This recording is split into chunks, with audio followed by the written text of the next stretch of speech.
সবার ছোট বড় অনেক শত্রু আছে। ইমাম ইবনে তাইমিয়া রহমতুল্লাহ আলাইহি বলেন, মানুষ যদি পর্বত চূড়ায় গিয়ে আরোহণ করে সেখানে বসবাস করে একাকী থাকে, তারপরেও তার শত্রু থাকবে, তারপরেও তার শত্রু। আপনি সকলে ন্যায় বিচারক হব, সকলে ন্যায় ইনসাফ ভিত্তিক পরিবার চালাবো, সমাজ রাষ্ট্র সব জায়গায় নেতৃত্ব দিব। আল্লাহ পাক তৌফিক দান করুন, বলুন আমিন।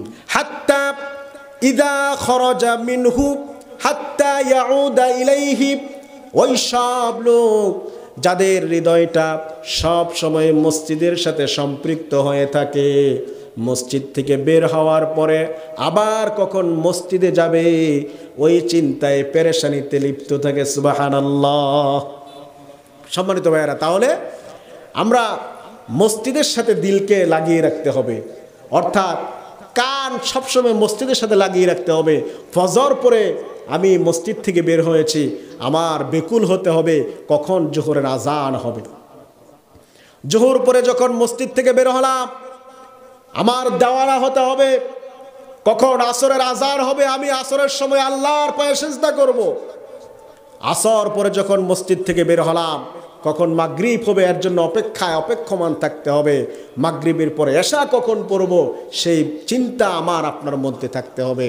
এশার পরে লম্বা ঘুম পরিত্যাগ করে শীতের এই কুয়াশার রাত্রিতে আরামায়েশ ত্যাগ করে ঠান্ডা পানি দিয়ে ওযু করে আল্লাহর ঘর মসজিদে সকালের দিনের প্রথম নামাজ আদায় করে দুনিয়াবি কাজ শুরু করা একজন ইমানদারের এক নম্বর অপরিহার্য দায়িত্ব এবং কর্তব্য। কথা বলেন ঠিক কি ঠিক না? আমার ভাইয়েরা, বিশ্বনবী যেই কোরআন আমাদের মাঝে নিয়ে এসেছেন, কোরআনুল কারীমের সূরা জুমার 10 নম্বর আয়াত আল্লাহ পাক বললেন, ইয়া আইয়ুহাল্লাযীনা আমানু ইযা নুদিয়া লিস-সালাতি মিন ইয়াউমিল জুমআহ। আমরা আল্লাহর হুকুম মেনে আল্লাহর ঘর মসজিদে গেলাম, আবার আল্লাহ রাব্বুল আলামিন বললেন, গোলাম সারাক্ষণ তোমাকে মসজিদে থাকতে হবে না। ফাইদা কুদিয়াতিস সালাতু আনতাশিরু ফিল আরদি ওয়াবতাগু মিন ফাদলিল্লাহ। আল্লাহ পাক বললেন, তোমার নামাজ শেষ হয়েছে, কিছু সময় তাসবিহ তাহলিল করো, কিছু সময় আয়াতুল কুরসি পড়ো, কোরআনের কিছু অংশ তেলাওয়াত করো, আল্লাহর সাথে সম্পর্ক বাড়াও। এরপরে তুমি মাঠে ময়দানে ছড়িয়ে পড়ো।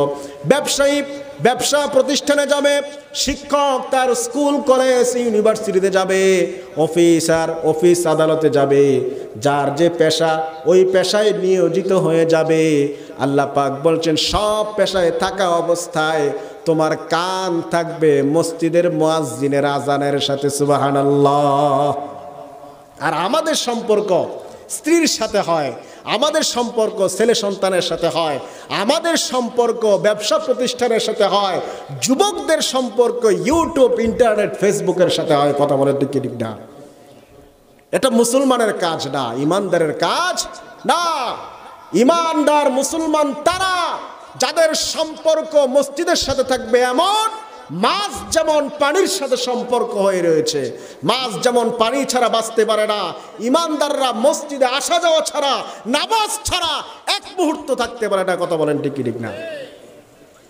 আমি নিজেকে ইমানদার দাবি করি, পাক্কা মুসলমান দাবি করি, অনেক বড় পদবী, অনেক বড় পদওয়ালা, কিন্তু মসজিদে একবার নামাজ পড়ি, দুই দিনের পরে একবার, দিনে একবার, 3 দিন পরে একবার।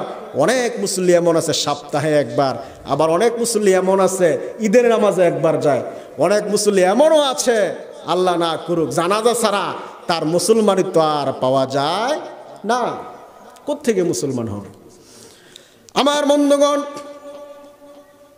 আল্লাহ রাব্বুল আলামিন সূরা তাওবার 18 নম্বর আয়াতে আল্লাহ রাব্বুল আলামিন বললেন, ইন্নামা ইয়ামুরু মাসাজিদাল্লাহি মান আমানা বিল্লাহি ওয়াল ইয়াউমিল আখির। আল্লাহ পাক বললেন, যারা কিনা আল্লাহ এবং আখিরাতকে বিশ্বাস করে, শুধুমাত্র তারাই মসজিদ নির্মাণ করে, মসজিদ প্রতিষ্ঠার সাথে সম্পর্ক রাখে, মসজিদের সব কাজে এগিয়ে আসে, যারা এই কাজগুলো করে, বিশ্বনবী বললেন আল্লাহ পাক কিয়ামতের ময়দানে জান্নাতে মসজিদ নির্মাণকারী, মসজিদ আবাদকারীদের জন্য আল্লাহ বালাখানা তৈরি করে দিবেন। সুবহানাল্লাহ। সুতরাং আমার ভাইয়েরা, জান্নাতের বালাখানার মালিক যদি আমরা হতে চাই, জান্নাতের মেহমান যদি আমরা হতে চাই, মসজিদের সাথে সম্পর্ক রাখতে হবে না ছাড়তে হবে? রাখতে হবে না ছাড়তে হবে? আমাদের দেশের ইমাম সাহেব 5 ওয়াক্ত নামাজ পড়ান, বেতন পান মাত্র 6 থেকে 7 হাজার টাকা। আবার আমাদের দেশের সব কিছুর খবর রাখা হয়, ইমাম সাহেবের কোনো খবর রাখা হয় না। তার জন্য সুন্দর একটা বাসস্থান নাই, তার চলাচলের জন্য সুন্দর একটা গাড়ির ব্যবস্থা নাই। আমাদের সব কিছুর উন্নয়ন হয়, কিন্তু ইমামের যে ঘর, ছোট্ট ঘরের কোনো উন্নয়ন হয় না। মসজিদটা এসির থাকে, মসজিদটা খুবই সৌন্দর্য থাকে, কিন্তু ইমামের রুম থাকে অজুখানার সাথে, টয়লেটের সাথে। কথা বলেন ঠিক কি ঠিক না? সুতরাং মসজিদের সাথে সম্পর্ক রাখার কথাটা কি? মসজিদের উন্নয়নে নিজেকে কাজ করতে হবে। মসজিদের নেতৃত্ব যেহেতু ইমাম দেন, সর্বদিক দিয়ে তাকে সম্মানিত করতে হবে। কথা বলেন ঠিক কি ঠিক না? মসজিদের ইমাম সাহেব যদি 5,000 টাকা বেতনে ইমামতি করে, তাহলে সে বলবে সামনের মাসের 5,000 টাকা বেতন, এটা দিয়ে আমি কি করব? স্ত্রীর জামা কিনে দিব না সন্তানের খাবার কিনে দিব? তো এই চিন্তা ভাবনা করে যদি নামাজ পড়ান, তাহলে নামাজ হবে? সেজন্য একজন মসজিদের, গ্রামের মসজিদের ইমামের ন্যূনতম বেতন হওয়া উচিত 8 থেকে 10 হাজার টাকা। আবার শ্রেণীভেদে অনেক জায়গায় অনেক কম বেশ আছে। স্বাভাবিক একটা জায়গা আমাদের আসা উচিত। সমাজের নিম্ন শ্রেণীর, আমার মাদ্রাসার কাজ করে মিস্ত্রি, তাকে আমি জিজ্ঞেস করলাম মাসে কত কামাই করেন? বলতেছে 30 থেকে 35 হাজার টাকা। তো আমি বললাম 35 হাজার টাকার পরেও আপনার কিস্তি কিসের জন্য দিতে হয়? কি দিতে হয়? এত টাকা কামাই করেন তো কিস্তি দিতে হয় কেন? তো এই বিষয়গুলো আর বুঝে আসে না। অর্থাৎ নিম্ন শ্রেণীর যারা, তাদের এত ইনকাম হয়, কিন্তু একজন মসজিদের ইমামের 6,000 টাকার উপরে আর বেতন বাড়ে না।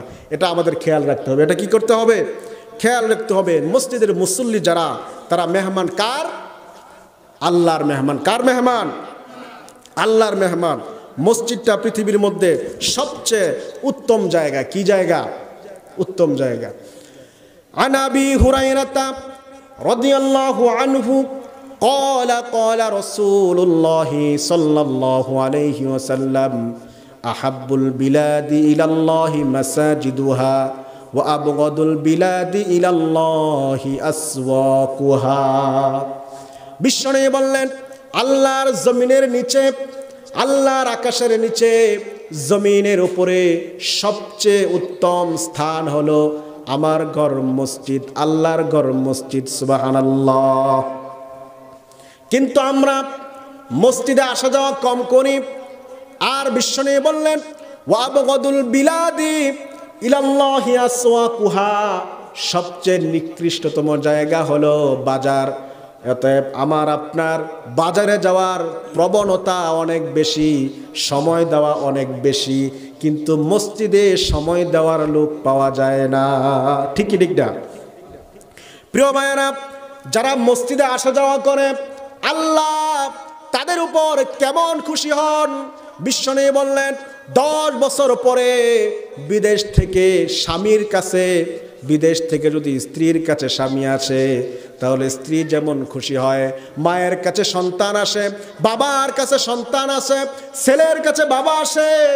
বিদেশ থেকে অনেক দিন পর মেহমান ঘরে আসার পরে, আপনজন ঘরে আসার পরে, ঘরওয়ালা, ঘরের লোকেরা যেমন খুশি হন, যারা মসজিদে আসা যাওয়া করে, আল্লাহ রাব্বুল আলামিন তাদের উপর এমন খুশি হয়ে যান। সুবহানাল্লাহ।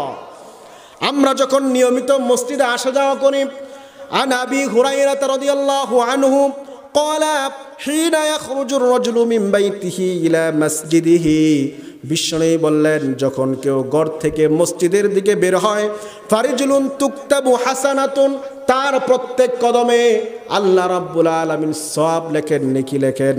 ওয়ারিজুলুন তামহু সাইয়াতুন, প্রত্যেক কদমে আল্লাহ রাব্বুল আলামিন তার একটা গুনাহ ক্ষমা করতে থাকেন। জোরে বলি সুবহানাল্লাহ। আরো জোরে বলতে হবে সুবহানাল্লাহ। আমার ভাইয়েরা, মসজিদে আসলাম, 5 মিনিট আগে আসলাম, আমি নামাজের জন্য অপেক্ষায় আছি। বিশ্বনবী কত সুন্দর করে আমাদেরকে একটু আগিয়ে দিলেন। মান কানা ফিল মসজিদি ইয়ানতাদিরুস সালাতা ফাহুয়া ফিস সালাতি। বিশ্বনবী বললেন, যারা নামাজের জন্য অপেক্ষায় অপেক্ষমান থাকে সে যেন নামাজের মধ্যে থাকে। অর্থাৎ নামাজ পড়লে যেমন আমি সওয়াব হব, আমার যেমন নেকির পাল্লা বাড়ি হয়ে যাবে, বিশ্বনবী বললেন নামাজের অপেক্ষা করলেও তেমন সওয়াব আল্লাহ তোমার আমল নামায় দিয়ে দিবে। সুবহানাল্লাহ। তাহলে ফজিলতকে আমি আপনি অর্জন করতে চাই? হ্যাঁ, ফজিলতকে আমি আপনি অর্জন করতে চাই কিনা? যদি ফজিলত অর্জন করতে চাই তাহলে মসজিদ মুখী হতে হবে, মসজিদের সাথে দিল লাগাতে হবে, মসজিদের সাথে সম্পর্ক করতে হবে, অর্থাৎ 5 ওয়াক্ত নামাজ জামাতের সাথে আদায় করতে হবে ইনশাআল্লাহ।